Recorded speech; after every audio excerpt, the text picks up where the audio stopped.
Hi, this is Brass Check, and we're recording this on Monday, February 7th. It is a bulletin. It is timely. I urge you to share this page with everybody you can possibly think of. Let me explain what is happening in Canada. Brass Check listeners know that many days ago I told you exactly what was going to happen in Canada, and I gave you the historical context. People don't understand, including a lot of people in Canada, that Canada is run by a bunch of thugs. All you have to do is look at what Bill Blair did during the WTO meeting in Ontario, in Toronto several years ago, and you know that's true. We will put the link below. They are going to attempt the same thing against the truck drivers. And let's be clear, we're not just talking about truck drivers. We're talking about women. We're talking about children.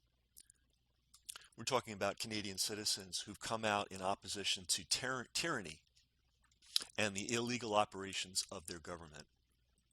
Now, local police are likely to be enthusiastic about carrying out these illegal orders. I have information that there are thousands of Royal Canadian Mounted Police who are on record that they are against what the government is doing right now. And we'll try to put a link to that below as well. So what are they doing? This is exactly what they did in Tiananmen Square. And you're going to be the first people to hear about this in all the news feeds. Okay, what did they do in Tiananmen Square? Remember, this is a Tiananmen Square situation. What happened in Tiananmen Square? The entire population of China, all people, rich, poor, young, old, radical, conservative, farmer, student, all came out and occupied Tiananmen Square. Why? Because they were sick of their corrupt government. That is exactly what's happening in Canada right now. Exactly. There is no difference whatsoever. We have criminals in charge of the Canadian government.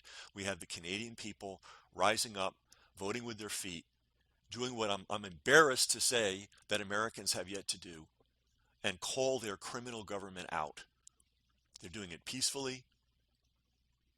They're doing it respectfully, and they are being treated with maximum verbal abuse by government officials, including Trudeau, including the chief of police of Ottawa, including the disgraceful Canadian news media. But the people are behaving in a dignified manner. This doesn't leave the thugs much option. So what are they doing? Well, they can't get the local cops to behave like thugs. They can't get the Royal Canadian Mounted Police to act like thugs. So they're bringing in their own private police force. And that would be the Ontario Provincial Police. Unlike the Royal Canadian Mounties, who have a high degree of ethics, this particular group has none. They've been trained to have no integrity. They've been trained to be anti-citizen. They've been trained in SWAT tactics, and you're looking at one of them right now. They're coming out with assault rifles and live rounds against peaceful protesters. That's what's happening in Canada right now. They're going to do everything they can to try to provoke an incident. And I'm sorry to say that, with this large number of people and this amount of thuggery on the part of the government, they'll almost certainly be able to provoke something. And once they've provoked an incident, then who knows what they're going to do next.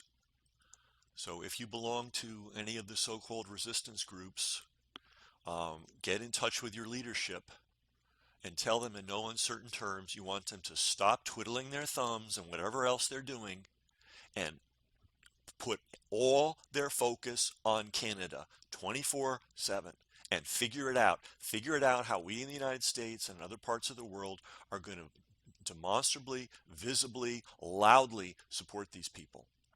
One thing that can be done is there may be a Canadian embassy where you are. There may be a Canadian consulate where you are. We should have people out in front of all these consulates and embassies right now. Videotape it, get it on the internet, get it onto YouTube. Let the Canadians know that we're supporting them. Let the world know we're supporting them. And let the Canadian government know they're being watched. Right now they're doing this in the dark. Okay, the local news media up in Canada is doing what it always does. It's criminal best to not report the news. Our national media here in the United States is doing its criminal best not to report the news. This is all happening in the dark. This is only going to be known if people get off their asses, get out there, get in front of these embassies, photograph it, post it to the internet, let the Canadians know we're on their side. I think folks in Canada know what to do. Stand strong, stay calm, document everything with video, get everything loaded up to the internet. There are plenty of people in the OPP who have absolutely zero ethics. That's why they're in the OPP and didn't make it into the Royal Canadian Mounties. That's why they don't work for local law enforcement. So these are dangerous people, and they need to be treated with great caution. So as people have said, do not resist them, do not provoke them, do not talk to them. If they insist on arresting you, I'm afraid you're going to have to just go. You can sit down, I believe. I still think this is a legal thing you can do. They want to carry you away. If you feel able to be manhandled, let them carry you away. But do not fight, do not resist, do not talk. You're a prisoner of war basically in your own country. Just so you understand what's going on. There's been a coup against the people of Canada. It's being run by the federal government of Canada and the province of Ontario. And certain gun thugs who draw a paycheck from the government are going to go along with it. Now just be encouraged that not every police officer is going along with this. So it is not a war against law enforcement against the people. It is a war against corrupt members of the law enforcement community under the direction of criminal government officials. That's what's going on.